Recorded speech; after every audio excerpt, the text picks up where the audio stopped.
Good morning, everybody. Welcome to Tuesday, April 28th, the latest edition of the COVID-19 update for Al Udeid Air Base. I hope everybody's doing well out there. So we got a couple of questions in. They've really slowed down. I think we've gotten most of the big questions answered, but a good one came in. What gets you sent home if you have COVID-19? So there was a question or concern about being medically evacuated out of here. So overall, if you come down with COVID-19, and we don't have any cases at this point, but if you were to develop COVID-19, we would just assess your symptoms. Plan to be treated in place because most people are either asymptomatic or their symptoms are relatively mild. However, if your symptoms progress, we would evaluate you on a case-by-case basis, and if necessary, we'd make the decision to medically evacuate you. But we do not plan to medically evacuate everyone who tests positive for COVID-19. So a separate but related question is, if I test positive for COVID-19, when would I be released from isolation? So after you test positive for COVID-19, we'll treat you. Hopefully your symptoms are mild or no symptoms whatsoever. But after your symptoms resolve and after you have gone fever-free for 3 days, 72 hours, without using any Tylenol or ibuprofen, then you would get released. So expect about a 7-day course and then 72 hours fever-free with no medication, and you'd be released from isolation, clear to go back to work. So we have another question from someone named Marianne. Marianne asks about the installation and are we being proactive finding and distributing masks.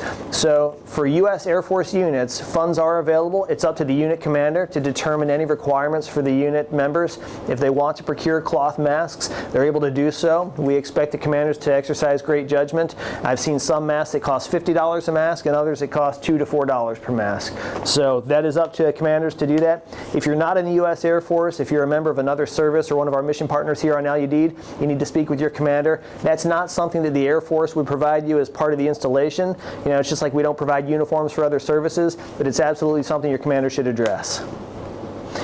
So just in closing, I'd like to ask for help from the folks out there in the base population. We'd like to create one application, one app for Al Udeid Air Base. So think of all the airmen, soldiers, sailors, Marines who come through here.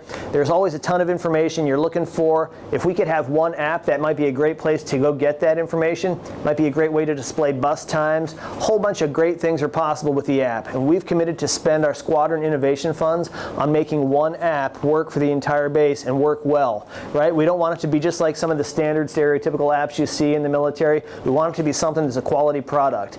So the first thing we're going to do is ask and see if we have any experts out there. If you have any expertise developing apps, writing software, building these things and making them really work well, we'd like you to come forward and contact Public Affairs. We'll be putting together some focus groups in the near future, getting feedback from our youngest airmen to see what exactly would work for them in an app, and then expect to hear a lot more about this in the future. So stay safe, stay healthy, and keep up with protecting the force, preventing the spread, and ensuring mission success. Thanks for all you're doing.